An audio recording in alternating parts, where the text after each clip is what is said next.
them already, every second Saturday for drop-in help desk. And they've been such an invaluable partner for us that we honored them with a library award in 2014. Today we're here to follow up on a popular program from a couple years ago about streaming TV services, since a few things have changed. Welcome to Derek and Philip.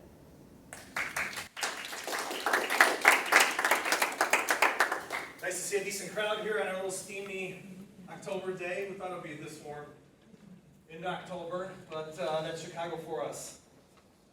Appreciate everyone coming by. We're going to be doing Cutting the Cord today, and this is a class that we've kind of been running for on and off for the last 4 or 5 years or so. And it's actually been interesting going back on some of our older classes and looking to see how this is evolving compared to where it was when we did our first iteration of this class. That was like 2015, and just a few services are out there in terms of streaming TV, obviously with the Netflix and all that out there, but it's really been rapidly expanding and getting a lot easier for the general audience to be able to use, and that's one of the really exciting things about this, is it's becoming not just a thing just for tech guys like us, the geeks, but it's coming down to the average person. So that's one of the biggest things you'll probably notice if you've never taken a look at the options that are out there for cutting the cord and streaming TV options. My name is Derek. I am the president and founder of FireLogic. We're coming up on our 10-year anniversary in just a couple months, so that's very exciting. With me here, I've got Philip. He's one of our level 2 help desk engineers that works on our team. If you ever call in for support for any computer issues at our office, he's probably one of the ones you'll be speaking with for any assistance. And in the back corner there, kind of hiding away in the shadows, is our salesperson, Michael Schultz. He came on board late last year, and he's an invaluable addition to our team.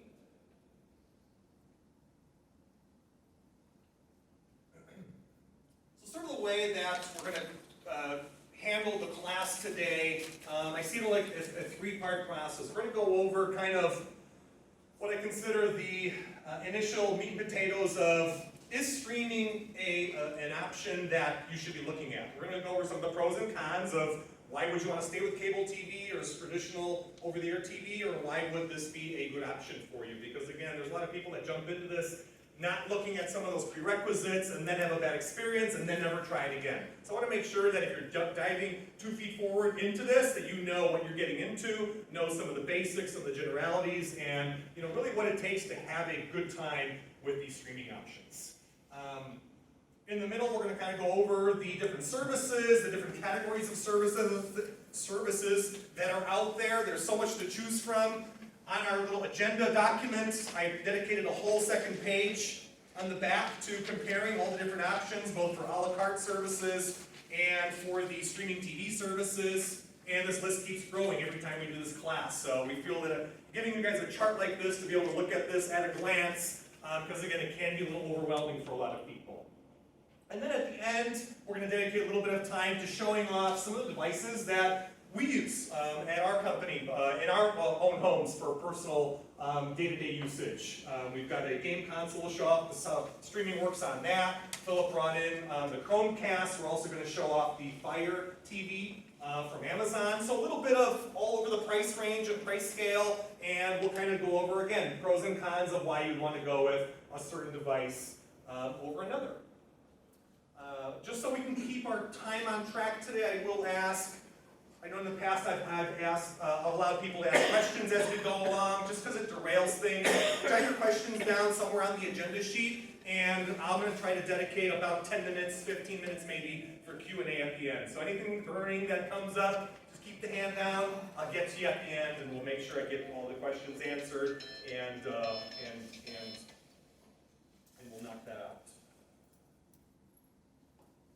I know Sarah went over it, but this is something we have been offering for, probably going on 6 years now. If you didn't know about it, you can definitely take advantage. Every single month here at the Park Ridge Library, we offer a free, what's called Open Help Desk up on the 3rd floor, 9 a.m. to 12 p.m. on the second Saturday of each month. You come up there. I've got one of my experts from our team there for the whole 3 hours. You have any computer questions? Why does my iPad not do this? How do I do this on my phone? Why is my file corrupted? Stuff like that. You can bring that question in. We'll go ahead and help you out. Some months it's light, some months we've got people waiting out the door to get their questions answered. So again, it's a service we offer at no charge to the community, and we really say take advantage of it if you want to, because usually that support that is billable time, but for once a month we give that away at no charge. And again, there's no registration required for that, so you can definitely just drop in and get those questions answered. All right, so I kind of wanted to ask the audience, first off, who here is still using cable TV? Paid cable? Holy smokes, okay, well, you came to the right place. So more than half the audience, that's interesting. Sometimes we get about half and half, sometimes a lot of people have not dove into some of these streaming services, but interesting to see that mix here today. And again, from the whole crowd, how many have tried some kind of streaming option out there? Netflix, Amazon Prime, anything out there? Okay, so an even larger portion. So that's good. So everyone's dabbled their feet a little bit into this, and if you haven't, hopefully I'll make you a little more comfortable with doing so by the time you leave today, and give you some of the options that you can go ahead and look at for your own personal life. We're also going to touch on today, this is something we didn't touch on in the past, but this is becoming more and more popular now, is that people getting rid of cable are also supplementing, especially for the local channels, with the over-the-air HD. I was talking with someone in the crowd earlier before we started about that, and a lot of people don't even know you don't need cable to get your local channels. You can get the broadcast right from downtown. Most of the big antennas are over there. As long as you have an antenna in your home, either on the roof or in little panel antennas in the window, you can get free TV. And there's like, if you have a great signal, you can get like over 80 channels in the Chicago area. It's kind of amazing. A lot of people don't know about that. So we'll actually cover a little bit on over-the-air HD because it's becoming a larger topic now. And there's actually an option from Amazon that they came out with to make it easy to record the shows that happen on the over-the-air channels. So it's been a little tougher to do in the past, a lot of geek options that existed, but now it's been brought down to the general audience. So we'll show off what that looks like a little bit later. So kind of some of the basics that you need to know if you're looking at going this direction and ditching cable service potentially. One of the main things that I want to bring up is for sports fans that really rely on being able to get access to all the different the games, the Cubs, the Blackhawks, things like that. I know some of those are on cable, but there's a lot of, even still, it's gotten a lot better, but there's a lot of blackout situations that happen. So sometimes, if, you know, for example, I use YouTube TV as my TV replacement, and it's basically an app, and we'll show it off a little bit later on the game console. It's an app that allows me to watch live TV channels from some of the major cable networks, but also a lot of the locals. Most of the time I can get access to watch the sports games just fine, but sometimes Comcast or some of the other big cable players place a blackout rule on that, and I can't watch that sports game. So if you're a sports fanatic and you have to be able to watch every single game from whatever team that you may enjoy and have access to that now on cable, that's something you may lose with a streaming service. So sports is still regulated with a lot of weird and strange rules. If you have a family, most of the time, that has a very wide appetite, I should say, for different categories and different kinds of things that you like to view, where, again, if you have a big cable package, you get that.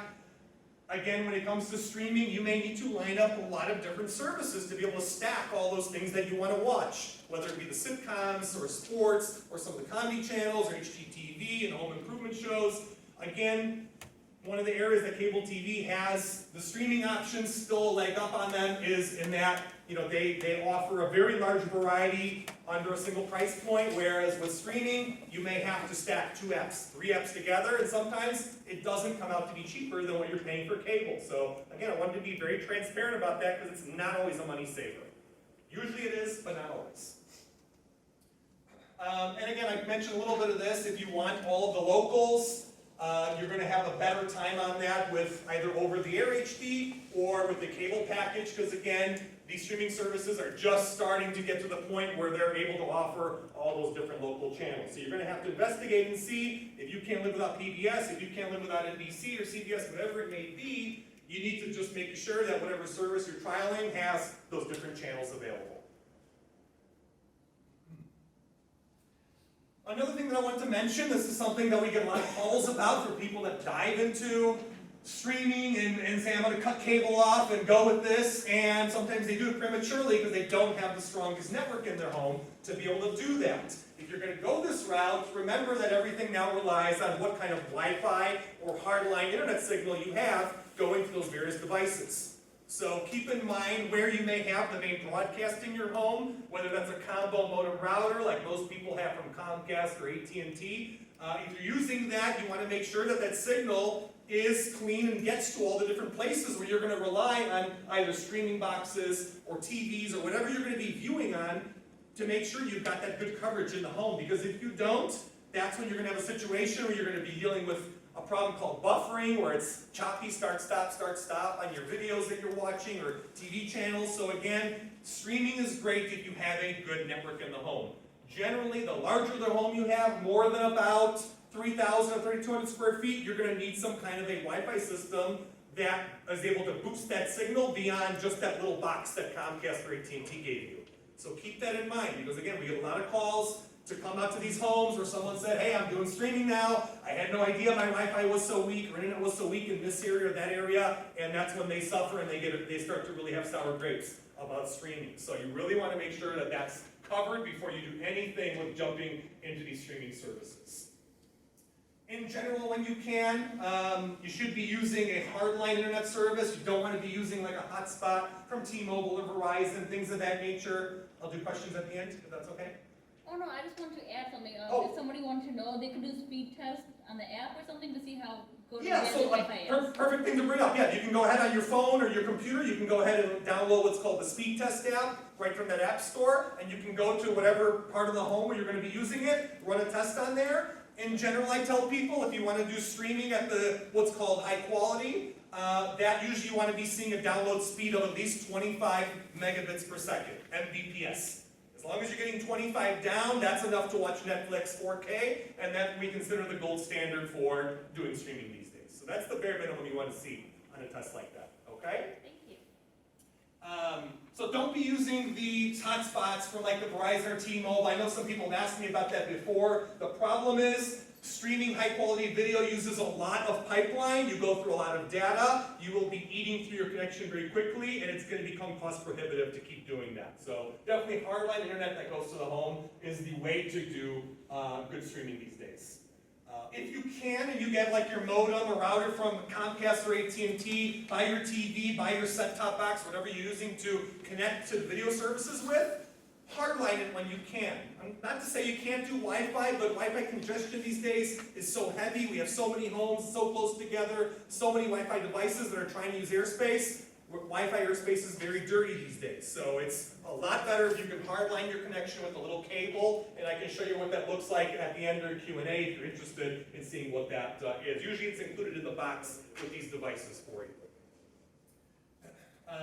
And if you can't do, get a wired connection to your various devices, again, the mesh Wi-Fi, not my top option, but a good second option is to do something like a mesh Wi-Fi throughout the home. Google Wi-Fi offers that. Netgear has a unit called Orbi. Eero, you've probably heard about, which is owned by Amazon now. A lot of options when it comes to mesh Wi-Fi.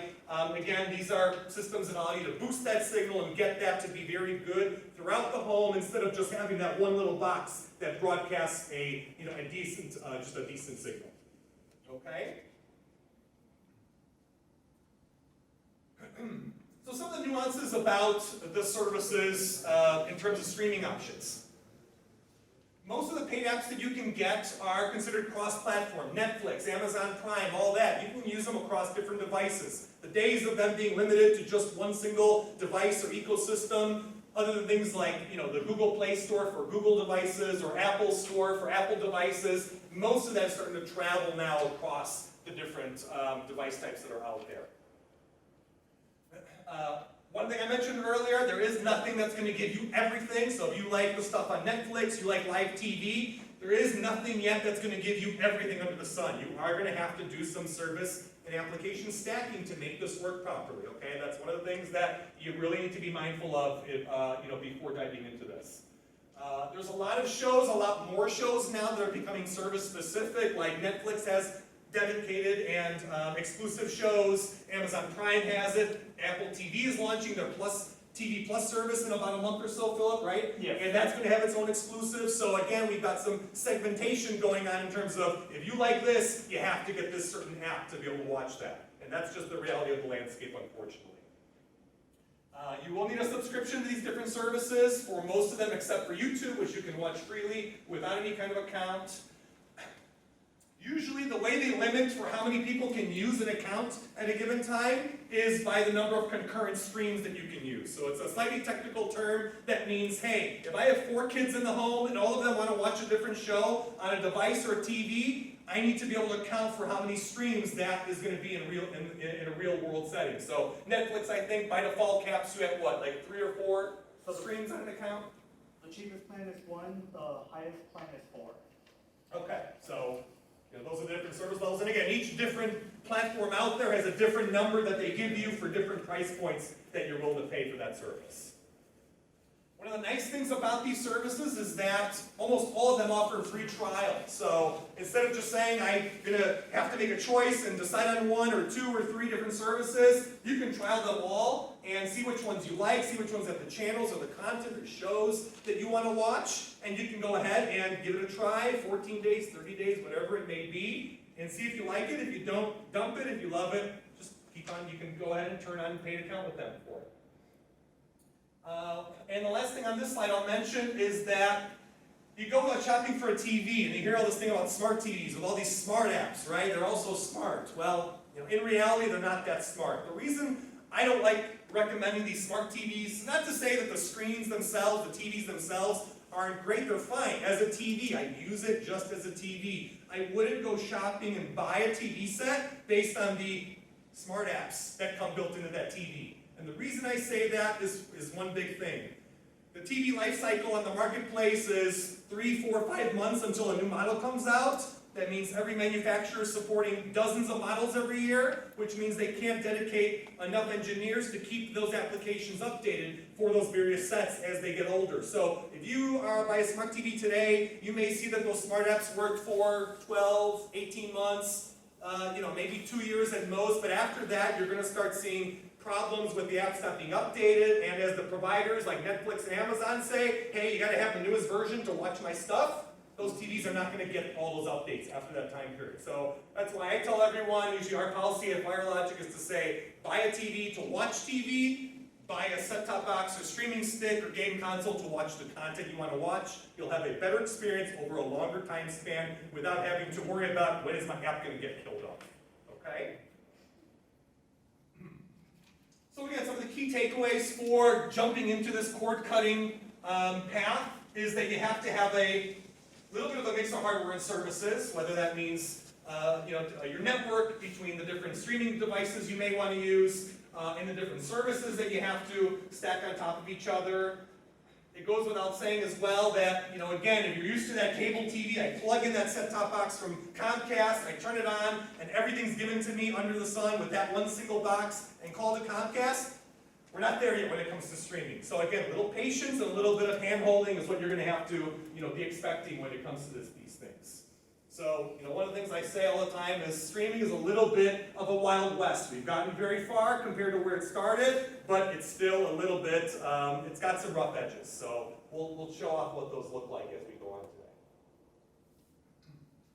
All right, so something that probably a lot of people are sometimes overwhelmed with. What do all these different services represent, and how can I kind of categorize them mentally for myself? So we put this slide over here so you can kind of get an idea of what these different services represent from a 10,000-foot view. On the left-hand side, you've got these services, the ones that have been around the longest. These are considered kind of like the buffet services, the all-you-can-eat services. Amazon Prime Video, the Hulu, and the Netflix. These are the ones that have the big catalogs of movies, TV shows. Sometimes new shows go in, old shows and movies come out, but there's this big rotating buffet of things that you can watch at any given time. That's the oldest category, and those are the most tried and true. Again, very inexpensive, but they don't cover things that these other two categories do, which from category 2, this is what we call the a la carte category. These are where you can go on your app store from Apple or the Microsoft Store or the Google Play Store and say you want to rent that latest movie that just came out a few weeks ago. You're probably going to be able to do it in that middle category from that from the store that your device uses. That's where you can do the rentals, you can do purchases from there, and you can get those various content that may not hit the Netflix or the Amazon Prime for a couple months, couple years, many years. It's all a mixed bag in terms of when you'll see that stuff on the buffet services versus where you can get it instantly on your a la carte. Okay? The right-hand side, these are the newest services. These have only been around for the last 2 or 3, maybe 4 years or so. These are what we call the live TV replacements. If you're looking to get rid of cable but still watch live TV channels, these are the kind of things you have to look at. So we have a few main competitors over here. YouTube TV is the one I personally use. I've been using it for about 2 years now. I love it. It's an awesome service. I can DVR every show and movie under the sun on YouTube TV, and I don't have to worry about any kind of storage with it. It's a very, very cool service, and I'll show it off on my Xbox later on in the demo section. Sling TV is another live TV service. Again, competes with YouTube TV in terms of live channels that you can watch and record. PlayStation View is a Sony-focused service that's for their PlayStation game console, but I think you can get the app now for different devices too, Philip? Basically on every other platform except Xbox, you can watch PlayStation View. Yeah. And all these different services have different mixes of what TV channels they have. So you're not going to find every single channel under the sun on every service. You're going to find some that have more channels. You're going to see some that have less channels. And again, the price points vary based upon how big that channel package is, because again, there's a lot of licensing fees that comes in with these live TV channels. And one more thing. Hulu does have a live TV. It's also in a comparison chart. It acts really similar to on-demand with live TV, with Comcast, WOW, RCN, or your local cable provider. So that's one more thing I just want to throw out there if you are looking for one that has both. And again, when I was talking a little bit earlier about, hey, you're probably going to have to stack some of these things to watch everything you want.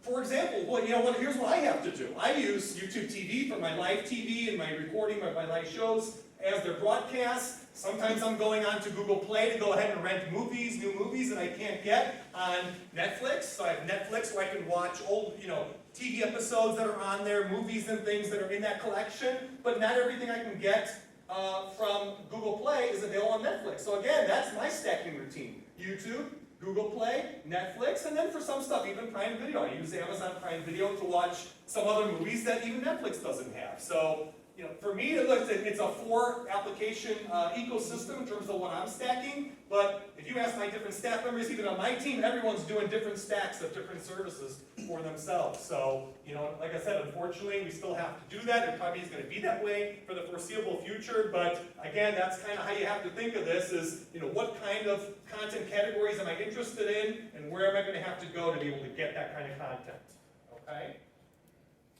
So another service, if you are purchasing movies from Apple, Amazon, Google, or any other provider, or if you buy DVDs still and you get that little redeem code, Disney and a few other major movie studios partner up to create this app called Movies Anywhere. And what you do is you sync your Google account with your Apple account, you create an account with them, and any purchases you make on different platforms, in one room you have a Chromecast in a different room, you have different movies between Google and Apple.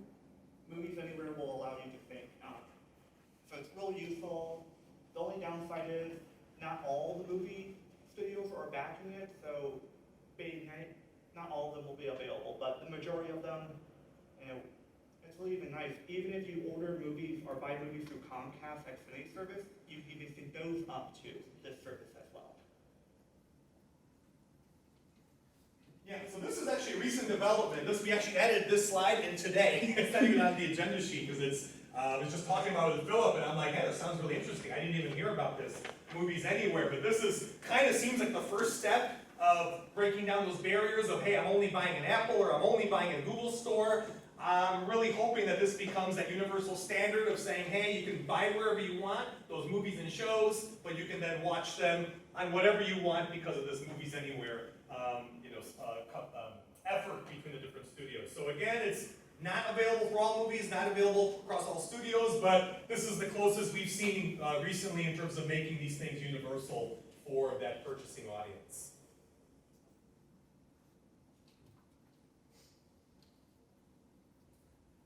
So again, a few tidbits that we wanted to remind you about. Make sure you're using the free trial to test out those different streaming services for yourself, and you can cancel out whatever you don't like. Check to make sure that the services have whatever you're looking at in terms of the content you're looking to watch. And actually, there's a good resource that I put into the back of the agenda over here. If you look at the back page, so back of page 2, under that resources for further learning, there's actually, two good things. The first one, link that I put there, is there's an online calculator that will show you, based on what kind of things you like to watch or want to watch, it'll add up for you with latest pricing, how much it's going to be monthly to go ahead and get all that content. So that's a big question people have. Well, if I got to stick this and this and this to cut cable, is it worth it? This calculator lets you run that calculation before you start anything in this process. So it's actually very, very nifty. But that second resource link that I put on there, which streaming services have the exact content you want, that little website there, justwatch.com/US, you can go in there, and maybe even at the end we'll show it off quickly. You can go in there, type in whatever movie title, I think all show titles, things like that, and it'll show you all the different platforms that have that available. So if you and your family have a list of 3, 4, 5, 6 things that are must-haves, you can use that and kind of line up which platform, which service is going to be the one that can get you that for the cheapest price. You know, again, this is all about a little bit of a price shopping experiment and experience. So again, use that tool to your advantage when you go ahead and start making these decisions for yourselves. You can take those different things, compare that to how much you're paying for cable right now or whatever other service you may be using, and then go ahead and cancel out what's not necessary at any time. All right, so we're going to quickly go over there HD, which is that new topic that we never covered in the past. So over the air, I've been at you, the old rabbit ear antennas you used to have on the TV, that's still being broadcast, and a lot of major local networks are still broadcasting over the air. And the nice part is there's no service fee to have it. If your TV has a built-in tuner, be careful, there are some TVs that don't have tuners, such as Vizio for a couple years, but just go, if you still have your roof antenna, you can just hook it up to your TV, or if you buy a new HD antenna. Another thing is, there are now DVR solutions that are really easy to set up for people. So if you still need that DVR function, but you don't want to pay for Comcast, WOW, for service, there's a solution. And if you want to see what's in your area, just doing a simple Google search, like over-the-air TV, will pull up, this is a website I found, nocable.org, and it'll list all the channels that we can get in the Park Ridge area. And just as an example on my next slide. Want me to go to the Amazon? Oh, that's sorry, I thought my other slide was still there. So, so when you search, it'll show you a map, show you all the nearest broadcast towers nearby, and we'll give you a list. So just remember the station names are going to be their radio broadcasting names. They're not going to, but usually they'll say like WTTW, which is PBS 11. So just pay attention to that. Great.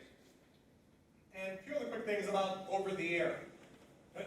If you're living in an area where you may have a lot of bigger buildings around you, a lot of trees around you, you may not get 100% great results with one of these panel antennas. I know a lot of people, this is cheap and easy because you can go ahead and buy these for like $30, pin it up on your window in some manner like this, run that coax cable to your TV, and hope and pray that it works. A lot of times it does. Again, since we're so close to downtown, most of the time this is going to work okay for you. But again, we've been called out to some homes where that didn't function well, and we actually haven't put on the roof, again, that traditional big antenna up there. It is a little bit of a pain and expense to go through that, but you're going to get the biggest selection of channels and the highest quality on those channels. So if you're looking to dump cable, like that quality level you're getting with your cable plan, and don't want to deal with graininess or channels going in and out, if you need to go that route of getting a big antenna, it may be worth the investment because, again, there's so many channels out there and available.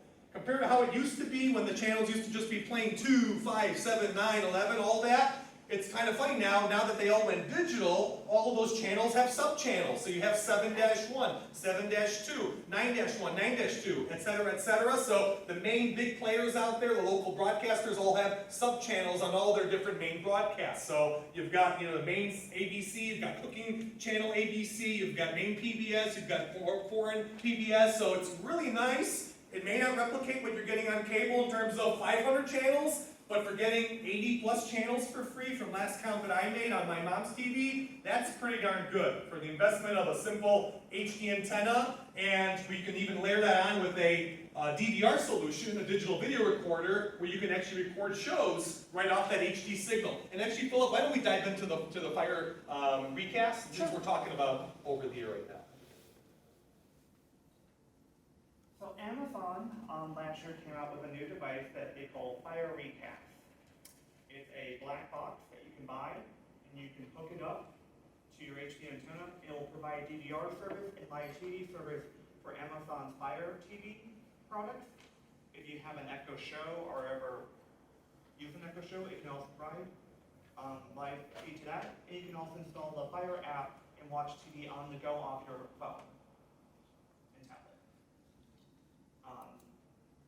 So it's kind of nice because if you're really deep into the Amazon ecosystem, you can just simply buy this product, set it up, add a few Fire sticks throughout your house, and just watch TV in every room, and you still have access to the a la carte or the old streaming libraries if you're paying for Netflix or any other services. Yeah, so this box is nice. If you're used to that Chromecast box or that DVR tuner that you get from your cable company and like that capability of storing those shows, recording them, and being able to view them whenever you want, this is about the easiest that has become for you to do that using that HD antenna, using the over-the-air free channels that are being broadcast out in the airspace. In terms of connection, this is very simple. You have your antenna, whatever that connection's coming in from your antenna, usually a coax line, comes in, that goes ahead and connects into the Fire TV little recast box directly. That allows it to then record your shows that you may select to go ahead and have on recording schedule. And actually, if you buy it, they have two different versions of this box. They have one that's a little cheaper that has less storage and only 2 tuners. And they have one that has 4 tuners and double the storage. What is a tuner?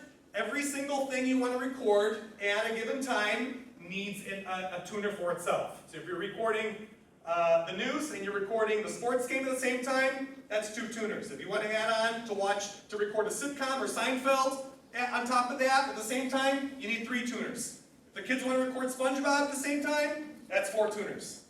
If you want more than that, you can't do it with Recast. So it stops at 4. But at least you have 2 options for how many shows you want to be able to record at once. And again, there really wasn't anything clean and easy like this for the general audience to use to record over-the-air TV. I mean, TiVo has existed, but TiVo's a little expensive for most people. This is actually very reasonable in price. What's the starting price of this, Philip? Isn't this like a little under $100? I think the first model is like underneath $250-ish. $250 for the lower model? Below $250. Okay, so. And I think the more expensive model is like below $270, I think the last time I looked. So. But no subscription fee. No subscription. You So buy you it. buy it, you use it. Yep. And again, the device is going to be limited to watch and record only what you can get from your antenna. So again, it comes back to, if you're only going to use a paddle antenna and you're in an area where reception's tough, or in a basement level garden of a building, you may need to connect into an antenna that's a little higher up. So you're only going to get on here from what that antenna can touch out in the airspace.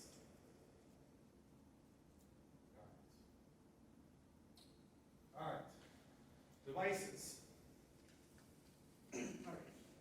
Google Chromecast, the most simple and cheapest device on the market. It's most streaming apps from YouTube and Netflix, Amazon, just re-enabled for Amazon Prime, have a cast option on them. And it's usually up in the top right corner or the bottom. And the only downside to this device is that you need a phone or a tablet to control it. There is just to set up and use it. But one of the bonus that Google has is have a Google Home, which is a smart speaker, or the new Nest Hubs, which are their smart display. You can go, okay, Google, play a movie from Netflix, and it'll pull up your Netflix library, or pull up YouTube. It even works with YouTube TV where you can tell it channels to pull up.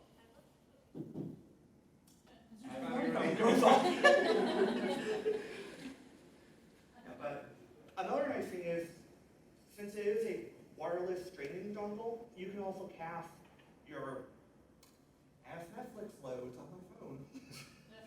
Sorry about that. This is not a canned demo, as you can tell. It's malfunctioning already. Yeah, so no more saying the magic word for Google. Yeah, so there are two versions of Chromecast. There's the cheaper $35 one, which is just a normal Chromecast.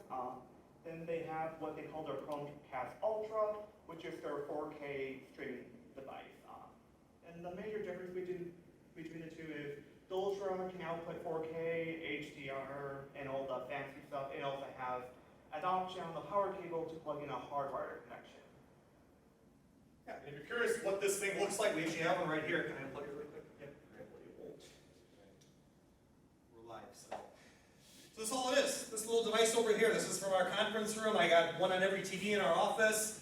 They're relatively inexpensive. The way we use them, we're not watching movies at the office unless I don't know things that go on after when I'm not there. But regardless, the way we use this is we're usually connecting in our laptops or phones to be able to broadcast and show things off. So say a picture at a client site or something else I need to show someone, I can turn on the Chromecast, select the input for it, cast it off my phone really quickly, and in like 10 seconds, I'm showing whatever's on my phone or tablet or computer. We do it in our conference room, so if someone's doing a presentation, we can cast from our laptop, show off our full screen. So again, we're not really using cable connections in for doing, connecting our devices into our presentation projector or TV, whatever it may be. So again, this has made life really, really simple for us. But again, in the home, you can do the same thing, cast from a tablet or a phone for yourself, or a computer if you like having a laptop on your by your TV as well. Anything that can do a cast, which is almost any device these days, Google or Windows device,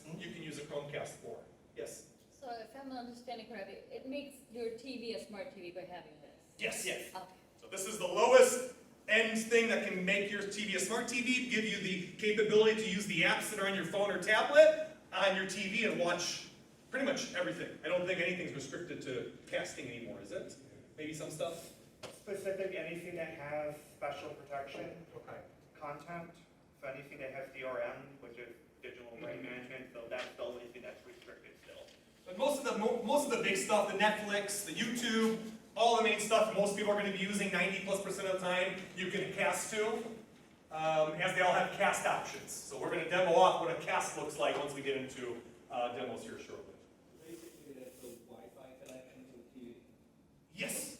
Yes. And now, if you have a laptop, does it broadcast from the computer to your, It broadcasts to this device, which pumps it onto your screen for you. not to your base station and then back to that?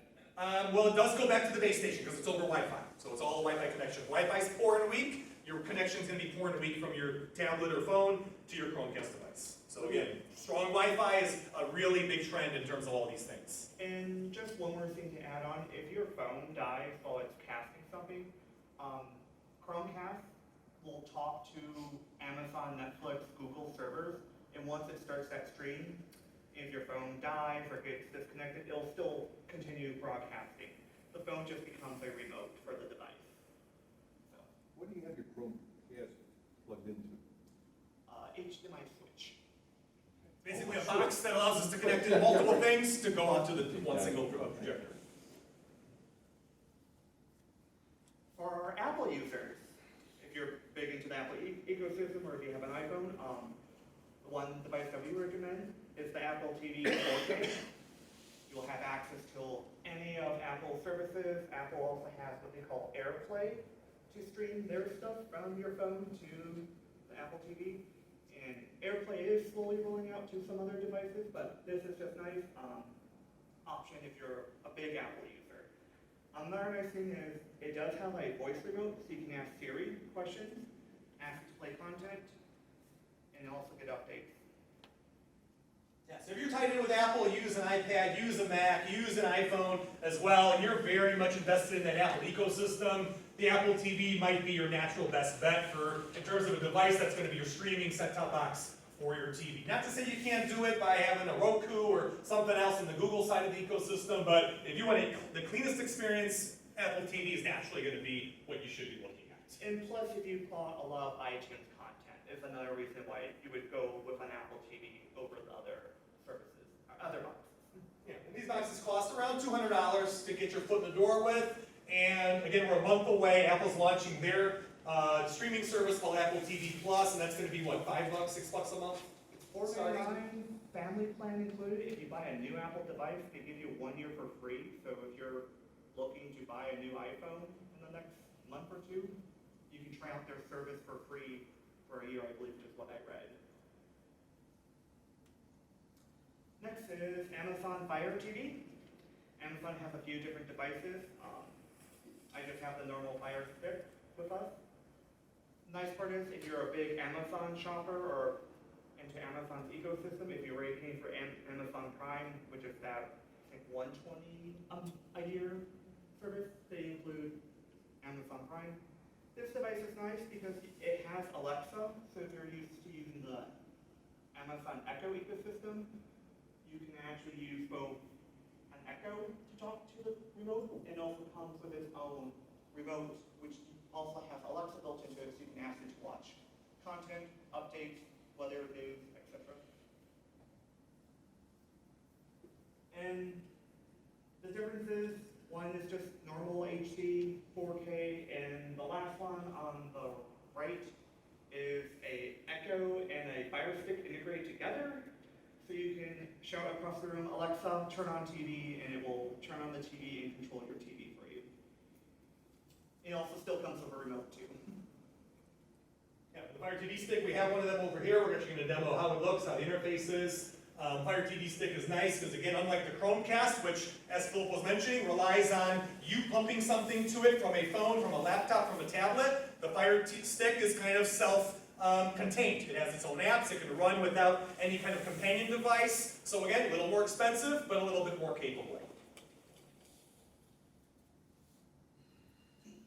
Roku is a popular streaming set-top box. This is probably the one that's been out the longest, if I'm not mistaken. They've been around for quite some years. Of course, they make new iterations of all the different models. Recently, they haven't made as many new models, so the model has become a little more stagnant. But again, you can go all the way from one of their cheapest devices, the Roku Express, which is, I think, like under $20 at this point.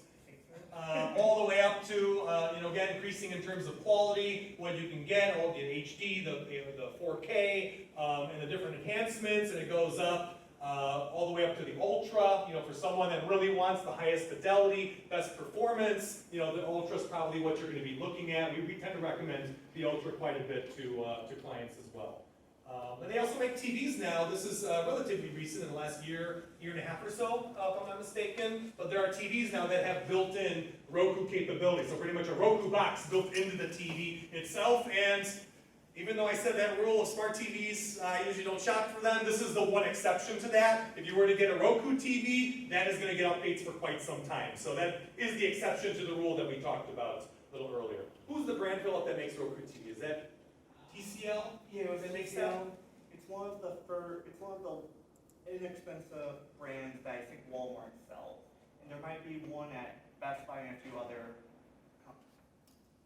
big box stores. Yeah, even Amazon carries them as well. So if you wanted to buy one Roku TV, I think Amazon also, you can procure it from there. Next up is Android TV. This is Google's higher-end streaming box solution. I brought in an video show just to show you guys. What's nice about this one, unlike the Chromecast, it does have a remote, and it's also an independent device, so it doesn't rely on a phone. But you can also Chromecast to this device as well. This also uses Google, so you can also ask the Google Assistant to watch something. I'm not going to say the wait word. So you can ask it to watch shows, pull up the weather, and both the speaker and the remote works with the Google Assistant. There's a few models out there. There are actually some TVs that are getting Android TV pre-install, Sony, Philips, and Sharp are currently on the market. Updates are, from what I heard, is about 2 to 3 years of guaranteed updates by the manufacturers, but after those couple years, it'll be the Wild West. The nice part is, this device is also a little bit more of a gaming device, so if you have any Android apps that have TV play or controller support, you can play them on the big screen as well. Yeah, so this kind of device may be a good fit for, family. They may not want to dump the money into a game console, wants the kids to be able to play games a little bit, or if you want to play games a little bit, but also want that nice, good performance in terms of a streaming experience with a lot of different apps available, and don't want to have to rely on your phone or like a tablet pumping content to like a Chromecast.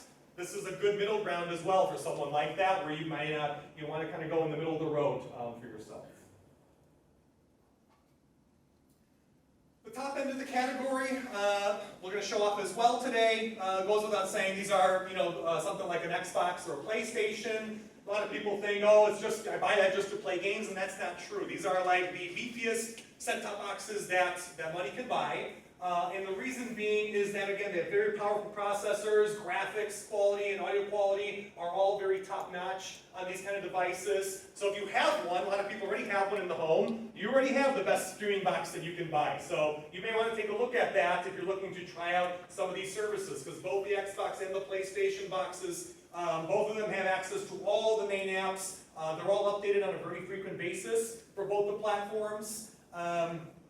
And what's nice about them is that since the lifespan of these devices is 10 plus years usually, if you buy one, they're usually on sale, $250 or less. You won't be buying a new streaming box for yourself for quite some time, because again, these things meant to have life cycles of 10 to 12 years on the market. So, the manufacturers, Microsoft and Sony, and then all the app makers, they tend to keep those updates going for a very long time. So for someone that wants to learn one thing, how it works, and be able to rely on that for many years, this is as close as you're going to be able to get to that. Another nice thing about using a game console for streaming is that not only can you do streaming, not only can you do games, but you can also use it to watch DVD movies and Blu-rays. So again, like someone like me, I don't have a huge collection, but I have some movies like Star Wars and things like that I love having that physical disc for and be able to rewatch that when I want to. You can do that on these devices where all the other streaming devices like Roku and the smart TVs, you can't do any kind of disc input on that. So a lot of times people then buy a separate Blu-ray player, which does Blu-rays great but can't do anything else really well. If you're looking to do all those different things and have an all-in-one solution, this is what you should be looking at. Again, it's not super expensive. It is going to be the most expensive of the streaming boxes, but you're getting an all-in-one box that does everything you could possibly want to do in your home theater. The app selection across the different consoles, again, is very similar, so you're not going to get landlocked into not being able to do this or that, other than for something like the PlayStation Vue TV service, which naturally Sony only allows on its own platform. And I mentioned, again, the updates that you're going to get are going to happen for a very long time, whereas even if you buy a high-end Roku Ultra box, probably in 3.5, 4 years, you're going to have to dump it because they're not going to be producing updates, which means your apps on there are going to become out of date, and Netflix won't let you in, Amazon Prime's not going to let you in. That's kind of what's going to happen. It's kind of going to become extinct due to that lifespan being baked out of it. So, we went over that.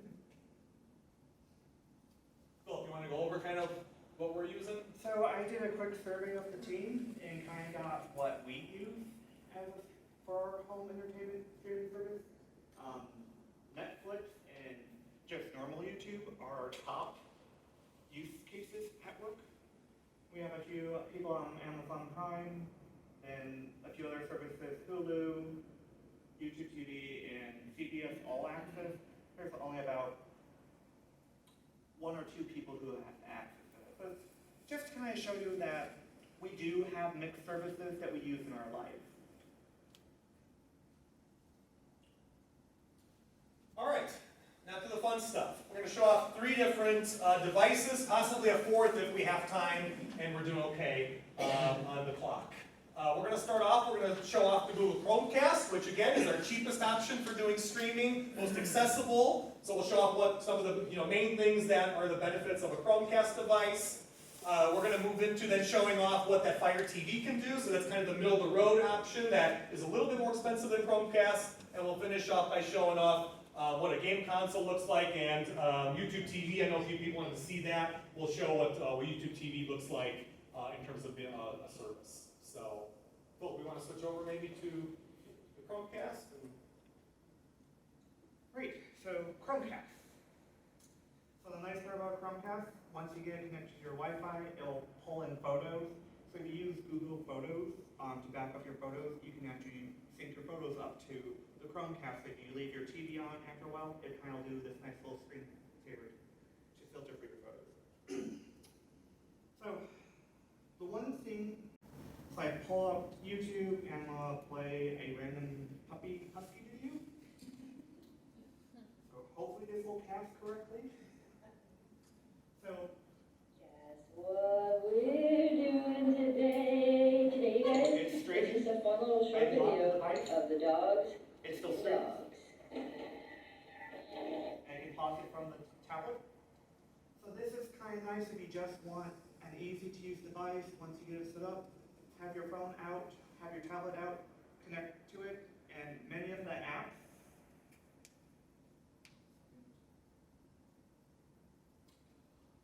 have a cast option. And what I will do is, Why don't you stream your screen, Philip, to show them where to find that.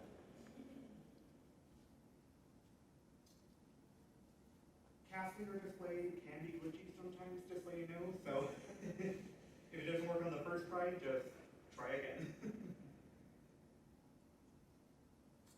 Okay, so I borrow your. So most apps up here, that little wireless symbol with the TV box, if it supports casting and there's a Chromecast on the network, that will pop up, and you can tap it, and you can stream your content to it. Another thing, Android devices support screen mirroring. So I can go out, look at my phone, so if I want to show pictures that are not in my Google photo library, I can quickly show, or if I'm showing a website, if you're on a laptop or a desktop, as long as you have Google Chrome installed, you can cast any tab from your laptop to the Chromecast. The only issue if you're trying to stream a video over, it does get choppy. So Google recommends using the cast option for those services, not casting the video over the device.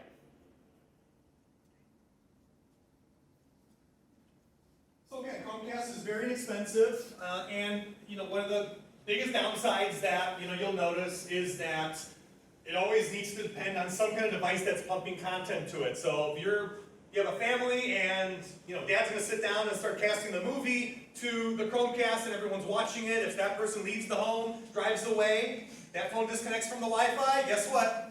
Chromecast ain't much of a Chromecast anymore, right? So it stops functioning. So again, that's why it's so cheap, because it's relying on the horsepower for a device like a phone or a tablet or a computer. As long as you're fine with that and you're aware of that nuance, a lot of people, don't care. A lot of people use this as their primary device and do all their streaming right off their phone or tablet or computer, and they're okay with that. But again, we wanted to make sure that you knew that it always relies on a sister device when in use. So it's a good and bad, but it's also a good in that you can stream really easily photos. When my mom asked me to see some pictures, instead of me showing it to her on my little 6-inch phone screen, I pop it on her kitchen TV with the casting option, and she can watch all the different pictures or videos that I took in Oshkosh, Wisconsin at the air show, things like that. Makes it really easy for you to be able to view all those things up on the big screen. So again, it's got its good, it's got its bad. It's not right for everyone, but hopefully that gives you a little idea of what you can do with Chromecast.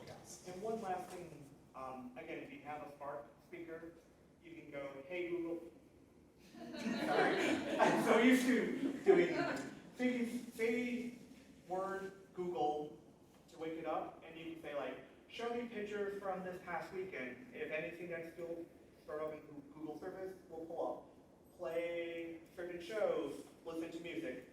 So if you take time to buy a Google Home Mini, this is the mini one, which is the cheapest option, you can kind of get some of that control back where you don't have to depend on the phone all the time. Okay, the next one is. Quick comment. Go ahead. If you've got old Android phones, what you can do is power them up. And then, as long as you have, the internet, you can go to Chromecast and cast from them and use your old, cell phones as your TV control. I would probably just say it depends on how old it is that you were talking, Yeah, because I well- think the cast functionality didn't get introduced till a certain version of the Right. Android, so if it's super But if old, you- it may not, but something within the last 3-4 years, Right. yes, you can do that, I've that got- will work, yeah. so. I think it's like Android KitKat, which is the oldest device that they still support. All right, on to Fire Stick TV. So if you're a big Amazon user, this is a nice middle tier device because it gives you a remote to control your TV, and you also have apps that you can navigate through. So the nice part about Fire Stick is it's integrated with Amazon. So if you are into the Echo ecosystem, or just want an easy access to your Amazon Prime, you can navigate through. The nice part is, it's laid out, so home will show you what you've been watching, some popular, any new apps that have been added.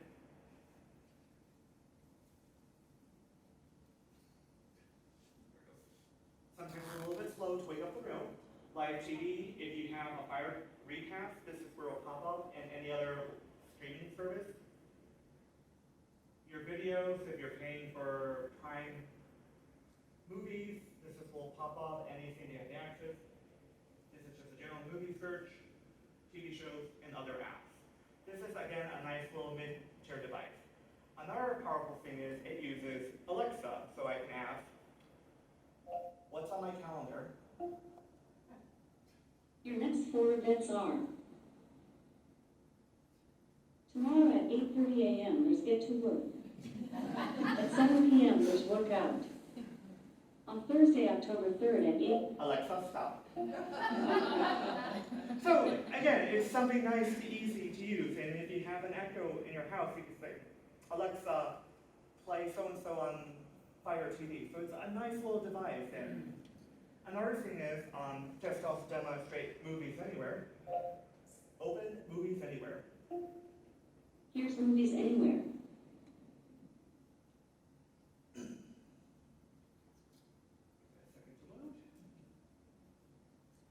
So, and this is the Movies Anywhere, and what it does is, anything that I have bought between all my services, nicely compile up here, so I can easily get in.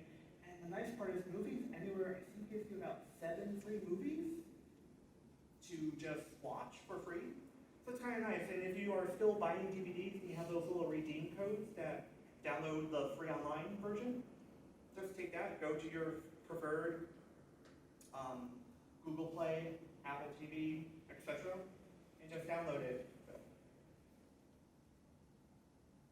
Yeah, one of the nice things, a lot of people think that the whole voice search thing is, just a little kitschy or whatever, whatever you may think of it. But keep in mind, if you're doing a search for things, this is where I find it to be most useful. If you're doing a search for something that requires a lot of typing, there's no keyboard on that remote, right? So it becomes really tough to be able to type stuff in. So that's where the voice search really becomes handy. You can go ahead and use that voice search and be able to search for long movies of titles for movies where otherwise you're going to be sitting there tapping on that virtual keyboard for a long time. So you take advantage of it for that aspect. Another thing, if you're looking for like a movie, so let's say, what's a good movie?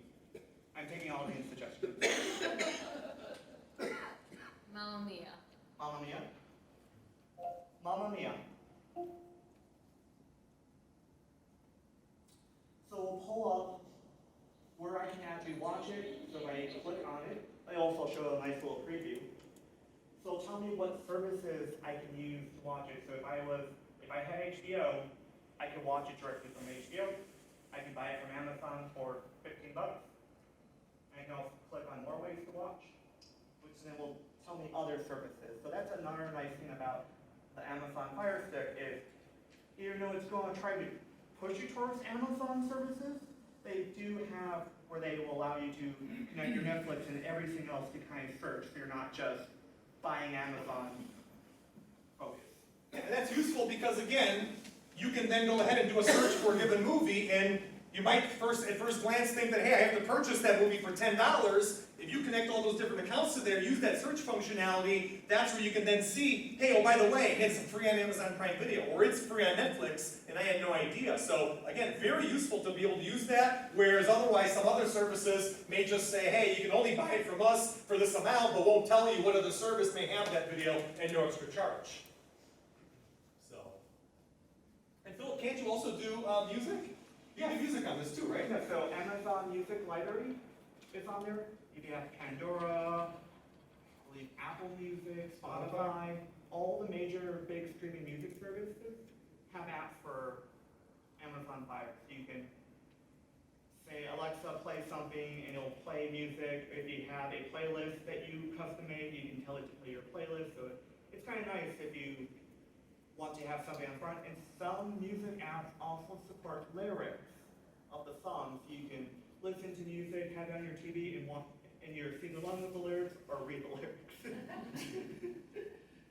Yeah, so again, it's good for, again, you want to play music as background noise while you're cooking or something like that, you can go ahead and toss that on, and again, you have a big selection of apps on here, very extensive. The app library on Amazon is very large, just like it is on Roku. And again, the price for entry on the Fire Stick is not that expensive. What was it? I mean, this device you're using right here, how much for that? $40. So Pretty cheap. I mean, $5 more than a Chromecast, and you get a remote. So that's a good way to weigh out your options. yeah, if you move up to the higher end device, they offer that, what's the Fire TV Cube that they offer, right? Yes. Which builds in the Alexa, the Echo speaker for you as well, so. So it's basically this glued together. But it also, it's kind of cool because you can control your TV if you have like an AV receiver. It has a built-in IR blaster to control your other components that may not use the HDMI special magic talk protocol. All right, want to change over?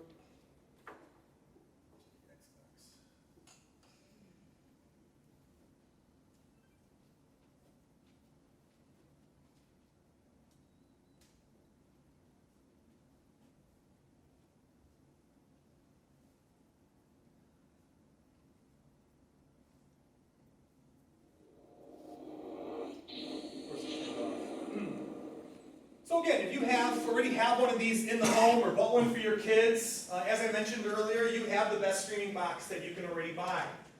And we'll show you what this interface looks like. It's very accessible, very easy. You don't have to be a teenager to be able to use this. It's very, it's got that 10-foot experience where you can use the controller, but they also have a remote. They have a TV-style remote that you can buy for both the consoles, and you can use it like a TV remote. So it makes that process very accessible and very comfortable for someone that's used to that TV remote style experience. So different things that I do. I don't have any other, well, I have a Chromecast at home so I can cast off my phone or my laptop because you can't do any casting with an Xbox or a game console. That's the one negative about these devices. But the upside is that, again, other than that, I have it all in one box. I watch my DVDs, I watch my Blu-rays on it, I play the few games that I do on it, I can watch my Amazon Prime on it, I can listen to Sirius XM, my satellite radio on this. It's got YouTube app on it, so I can watch YouTube videos. So, again, it's pretty much my single device I use, connected in my living room, that I do everything other than doing some Chromecasting once in a blue moon. And the thing I really wanted to show off today was that YouTube TV service. So again, if you're interested in replacing your TV service, you may have cable TV right now, and you're looking for an alternative that you can use over the internet to get those TV channels. In my opinion, again, any tech guy you ask always going to have a different opinion on this, but in my opinion, I like YouTube TV the most. I'll show you what this looks like. So again, this is a subscription service from Google. It used to be $35 a month, but they've added so many more channels that now it's $50 a month, so it's a little more expensive. But in my eyes, it's still worth it. And the reason being is that for 9 months, you can record any show, any movie, any sports broadcast, anything. Compared to what we were talking about, that Fire TV Recast box from Amazon, where you can record 2 shows at a time or 4 shows at a time, and you're limited to that. This kind of service allows you to record unlimited number of shows across the spectrum. So if you have a lot of stuff that you want to record and be able to have access to, this is the kind of service that you need to look at. And not only can I record whatever I want and rewatch it either on my TV through my Xbox or on my phone. Sometimes I watch on my Pixel phone. Sometimes I watch on my laptop. But again, I have access to all, not all, but most of the big major TV channels. So again, this is the live guide right now for all the different channels that YouTube TV has. As you can see, CBS, NBC, ABC, Fox Local, CW, which is channel 26, the other channel 26, the U. But yeah, all the major big channels, and you can get a quick preview of what's playing on them. I click on it with my A button on my remote, or if it's on your screen on your device, you tap it, and here I'm watching the MLB game, the Brewers game.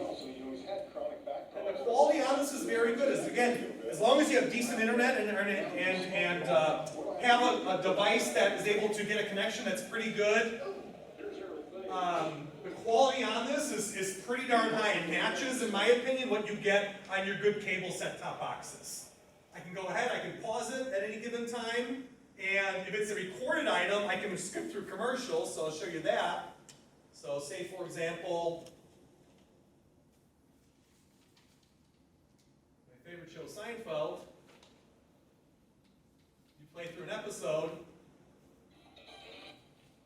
you can go ahead, you can skip through all the commercials for yourself, start watching. And again, any show that is recorded on here keeps for a period of 9 months. So I have access to that for 9 months. There's no storage quota that I have to worry about, and I can watch this across all of my different devices. So again, I really like this YouTube TV service. It's $50 a month, but again, very functional, and again, you can use it, almost anywhere you are. And what's also nice about it is that you can give access to your YouTube TV account for, I think, up to 5 other people. So as long as they have a Google account, they can kind of piggyback off of your account and watch their own set of content, have their own shows that record, and you don't have to worry about tuner limits or stream limits or anything like that. You can have 5 other people with free reigns to be able to use this service the same way you're using on the device you're watching right now. So, pretty nifty from that perspective. So again, YouTube TV is meant to be a live TV replacement, but it's also a DVR, and they also have movies on here. There's a lot of movies, just like on Netflix, that you can go ahead and have access to. And again, they DVR it on their site, and you can rewatch these at any given time with no commercials most of the time. So again, a very good catalog. So not only do you have access to these video-on-demand movies, but you can get access to record whatever movies may be coming on TBS and the different TV channels that you may have and may be watching. So again, I love this service a lot. I can't say enough good things about it. $50 a month for some people is a little bit high, but if you look at how much you're paying for cable TV, this may be less expensive and actually more functional across more devices than you're currently getting.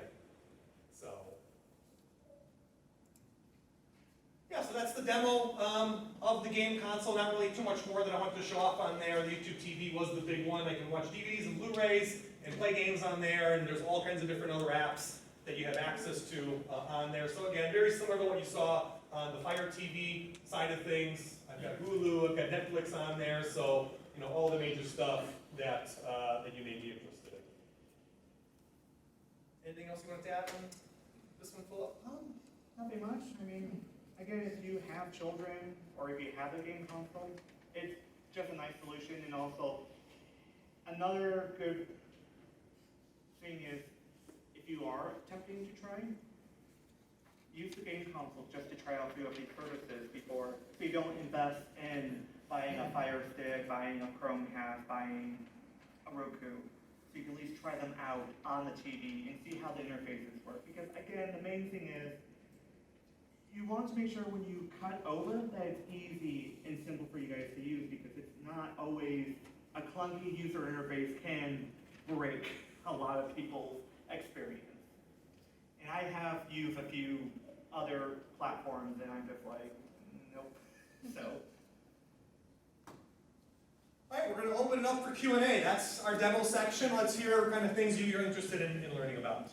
Yes, go ahead. The Apple, the YouTube TV Yes. service that you have up there, you have access to all the other streaming services, but those come with a cost too, right? Like Netflix, Amazon Prime, majority. So again, my Xbox is my platform for being able to access all those different things. So I watch Netflix, I watch regular YouTube, I watch Amazon Prime videos, so those are all separate subscriptions, right? This is just my access platform to be able to watch all them. So YouTube TV is totally separate from those others. I can watch any of them at any given time, but again, they're not intertwined in any way, if that's what you were getting at. Okay? Go ahead. So I heard you say earlier, you don't necessarily, or shouldn't necessarily buy a smart TV, just buy a regular TV and then. Well, and I nuanced that answer in saying that it's very hard to buy a plain Jane TV because all of them are advertising the smart features, right? But just when you walk into the store, close your ears when they talk smart TV features and just worry about how's the picture quality, how's the sound, how's the video, how's the interfaces, because you're really not going to care about those smart TV apps. So that's what I was gonna ask Yeah. you, like, so if you were to say, I mean, you know what manufacturers are out there to say, like a Sony Yeah. TV. Are there things you should be looking for that non-smart TV has? Yeah, I mean, really focus on, again, the video and the picture quality. Focus on, again, the new fancy things are, does the TV do 4K? Does the TV do HDR, which is high dynamic range, makes the blacks blacker, makes that color very rich on the screen.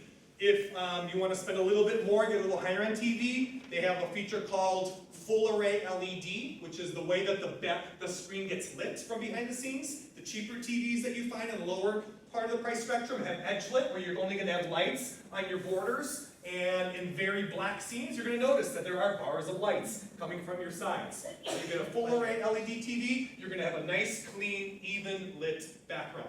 You'll pay more for it, but you'll enjoy it more in those scenes where you're going to otherwise notice those light strips on the edges of your screen. So, and the other thing I would focus on is get a TV that has as many connections as possible on it. Usually that's going to be HDMI, which are these connections. Pretty standard, what you're going to be using for most things these days. This carries audio and video from any device to that TV. Focus on getting one that has as many of these as you can get. You don't have to go crazy, you don't need 10 of them, but a TV that has 3 or 4 is a lot better than a TV that has 1 or 2 of them. Because you just never know in the future when you need more spots to put more devices. That Blu-ray player, that set-top box, that whatever. Okay? And one more thing to add on about shopping for TV. Vizio, which is one of the more price-friendly brands, for a while they dropped the tuner. So if you are going for over-the-air, just be aware that some of those TVs do not have built-in tuners to plug in a normal coaxial cable on the back. And that's something that when you're shopping at the store or looking online, look for a tuner if you want to do over-the-air. Now, the only time that doesn't matter if it has a tuner is if you're going to get that Fire box that we showed, the Fire Recast, where you're going to record that over-the-air stuff on that device. That device has the tuner, so you don't really care if your TV has it. But that's the only instance where it doesn't matter. Yes, Lou in the back. So that our TV has, with Chromecast, you can go to 2759, the regular station. Yeah. Then there's 187, 189. Is all that on that YouTube? Or I would say it depends. Not all of them my question is, what channel 7 do I get? Is it the number 7 or is it 187? The channel set ABC that I was showing you, that's local channel 7. So it's That's not prime. Not That's, the HD version? what is the HD? It is the HD. It's the local HD version of your broadcast channel. It's like 7.1, 7.2. It's 7-1. It's going to be the primary version. But it shows up 2 or 3 times in the cable system. Yes, correct. Because you're getting the sub-channels. On YouTube TV, you don't get the sub-channels. So that's one thing you'll have to be able to skip out on. It's like 7.2 and 7.3 you wouldn't get on YouTube TV. No, I'm talking about, it's 187, which is the what is it called? The HD version? Yeah. So all of the channels offered on here are the HD versions of the channels. Okay, Yeah, they don't even push what's called the standard quality versions. okay, Yeah, everything's all digital, full HD. okay, got it. Yes? Do you separate out cable and Wi-Fi services? In other words, if I cancel my cable, does my Wi-Fi go with it?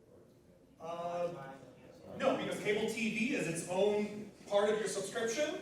Your internet is also another part of that subscription. So you can ditch out and cut out the cable TV side and still keep internet. That's what I did. I used to have cable TV for a while. I cut it off. YouTube TV took over for that. Do you find that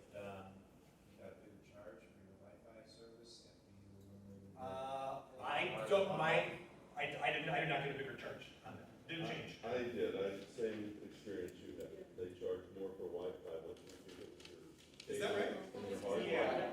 Oh, no, this is something different, not because it's not because of you're using more, it's just because you stop bundling yourself. Right. And that's their way of saying, hey, we're gonna kind of kick you in the rear end, just because you're cutting off the other side. So that's a cable trick, that's not, related to the I others. understand. That's why everybody's got. That's why everyone's getting rid of it, yeah. What about, the programming, you know, Mhm. like TV guide? Yeah. So like you had on, YouTube TV? Yeah. We got a full guide on here that I can see, so I'll go back to my live TV channels. And again, I can see what's, How far out can you go? you can go pretty far out, Usually, most platforms are about 14 days, usually, might be 10. it's pretty far. It's pretty far. Yeah. And if you view it on the computer screen in the browser, I think you can go like a month ahead of time. But I mean, for most people, a couple days out is usually enough. And again, if it's something that I'm not going ahead and recording at the current time, the fugitive's gonna be on. I wanna rewatch that for myself, but I'm not gonna watch it at 1 in the morning. I can click on that and add to library. Boom.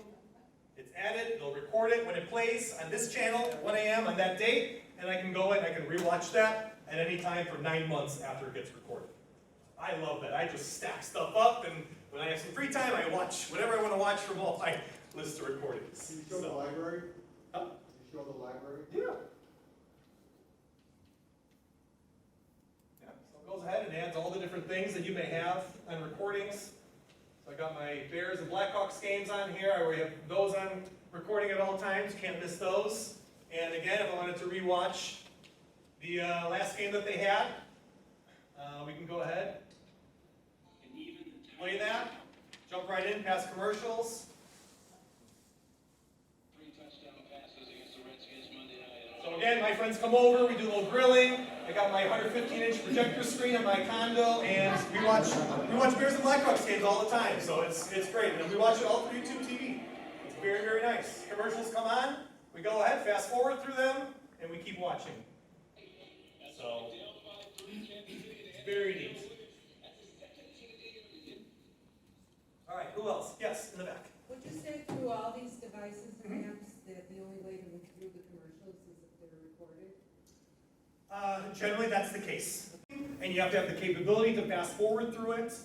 In general, on YouTube TV, you can read fast forward through anything. I think that is recorded back to like 7 or 14 days prior. After that, sometimes it turns into what's called the video on demand version, and that has forced advertising that you have to sit through to be able to fast forward. But for most of my stuff, my live sports and that, and news shows, I watch it within the first week or two, and I can just zip through all the ads really quickly. Thank you. Okay? Yes? How do you get your internet? How do I get my internet? Yeah. I just get cable internet service through WOW here in town. WOW, yeah, Wide Open West. And I pay, what, $45 a month for my internet. So that's just for your internet. Mhm. We were talking before about if I wanted, because I already have Comcast, Yeah. if I wanted to just go Yeah. Comcast internet, Yeah.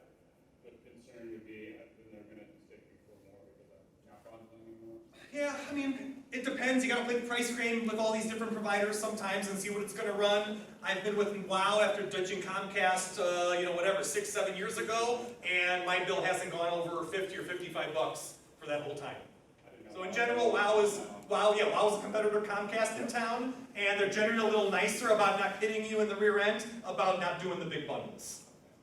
And again, I watch all my high def streams without any issue on, I don't even have a high-end internet plan. My plan's like second from the bottom, honestly, and it works just fine. And another thing to add, the difference between Comcast and Xfinity and WOW, or Wide Open West, is WOW is a little bit, since they're not as popular in our area, they're a little bit less grabby, attacky when it comes to with the bill. I mean, the nice part is, if you are going to streaming, if WOW is in your area and they are decent in your area, I've had people we were on WOW for a little bit, and we were on one side of the neighborhood, they were on the other side of the neighborhood. Their internet and TV was out like almost every other week. We were stable, I'm gonna say like 90% of the time, but The one thing to pay attention, especially when we're cutting the cord and going with a streaming service, is a data cap. WoW at the moment does not have a data cap, so you can keep streaming, so once you hit that terabyte, they won't slow you down or charge you $10 for each gig you go over. Comcast, for most of their basic plans, they have a data cap of 1 terabyte per month, and you get 2 like freebies if you go over a little bit every once in a while.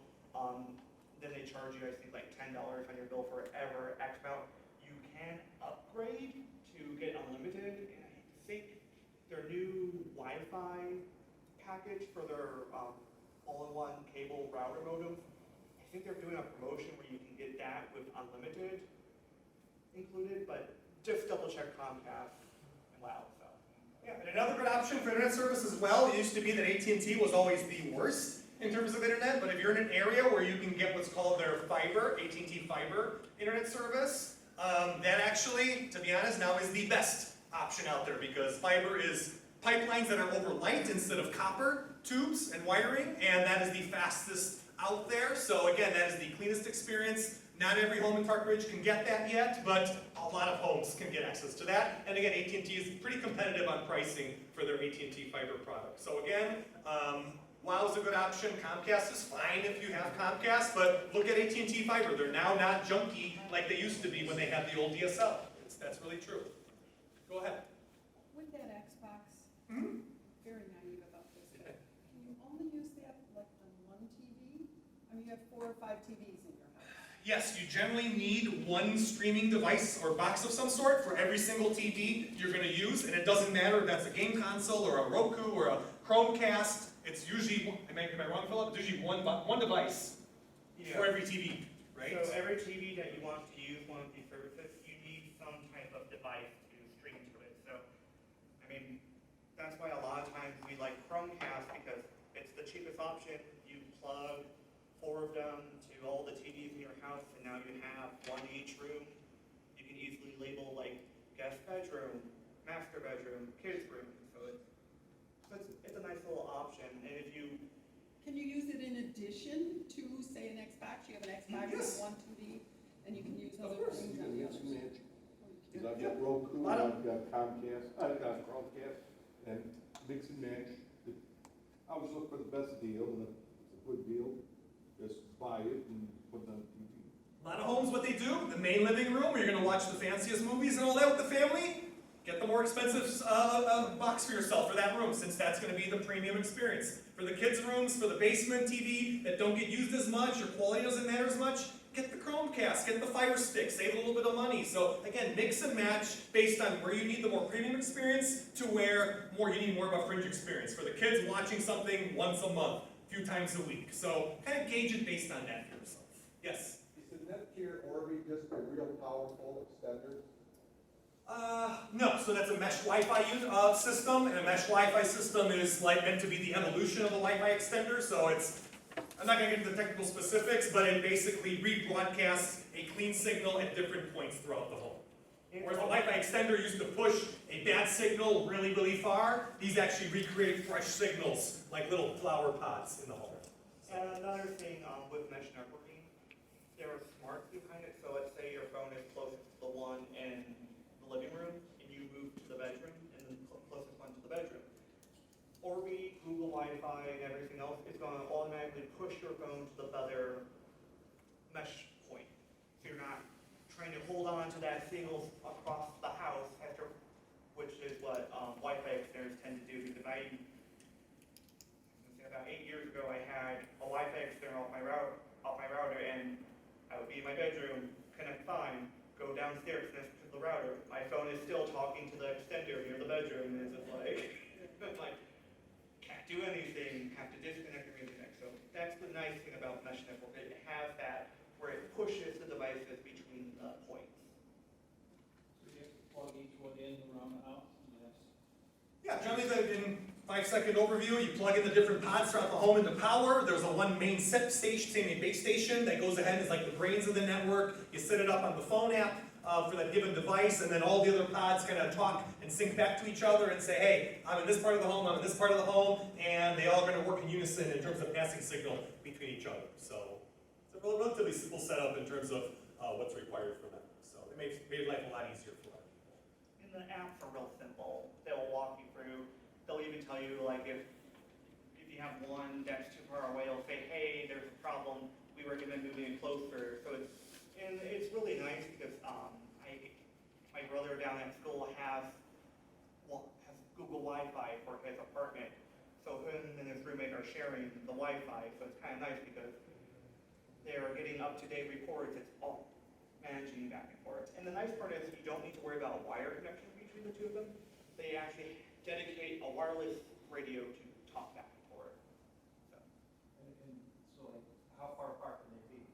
300 feet, 200 feet? I think from guidelines we were reading on a project we were working on, I think they want you to have a signal between box to box of something like between 30 and 50 feet between each one in that chain. So you can't just place the base station all the way at this end of the house and another 100 feet at the other end of the house. They have to have a hop in between that because, again, about 30 to 40 feet is usually what they require to be able to pass that signal between each other.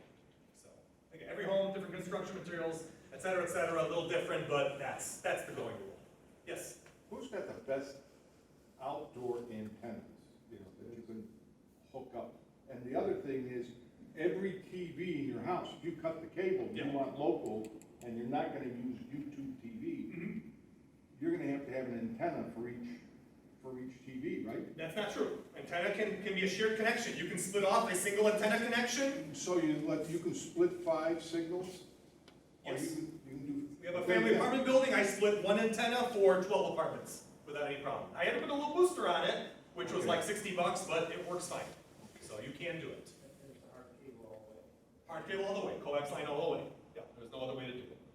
Yes? I just wanted broadcast TV, and I didn't care about the DVR Yeah. version of that. Wouldn't I get that rather than the YouTube TV? Yeah, but that's all you care about, that you buy a TV. Honestly, the cheapest way, buy a TV with a built-in tuner, connect in that antenna connection into it, and you've got the cheapest, simplest solution. That is what my mom's kitchen looks like. She connects straight in from that antenna. She never learned how to use the TiVo when I taught her, so she just flips through and watches everything on live when it airs. So again, you would be replicating what my mom does, and that's just fine. So. Any other questions from the crowd? Yeah, one thing I want to say Yes. about, if you use Roku, you can take that Roku unit, I think you probably can do it with Carte, I know with Roku. Yeah. Throw it in your suitcase and take it all the way to your cousin or your uncles or your daughters or whatever place.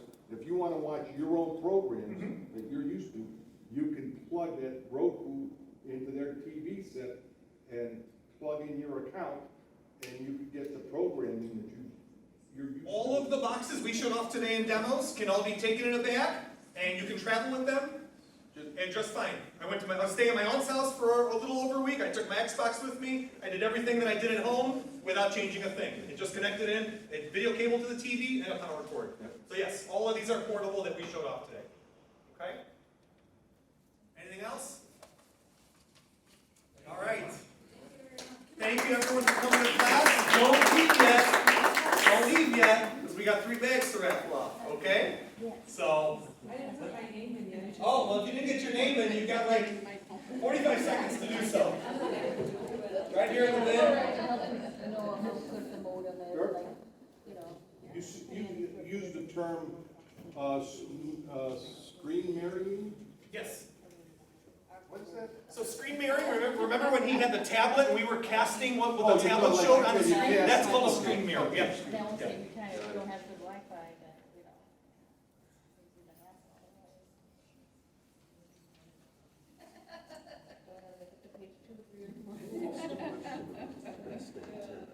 Yeah. Well, do you know, okay, there's a variety of companies that make TV antennas, okay? What's out there that you know that is a good antenna? I've got 2 different ones, and they're kind of spotty, especially when the airplanes come flying over my house. Yeah. Everything gets pixelated, and I'm trying to find an antenna. Are you willing to put one on your roof? That's what you're saying, I gotta get up on that. You don't have to, but those are the ones I'm most familiar with, since I put them in our client sites in our apartment building. I can email you, I don't remember the name of it, but there's a website that sells these really beefy HD antennas, and you'll get every station under the sun that, you know, is within like a 100-mile range of Chicago. No, well, that's what I'm thinking, because I've got a place in Michigan, Yeah. and that's what I'm looking for, but I just don't wanna crawl. Yeah, you're out in the rural areas, you need a signal antenna that can get really good gain, and you're not gonna get it with a panel antenna from Walmart.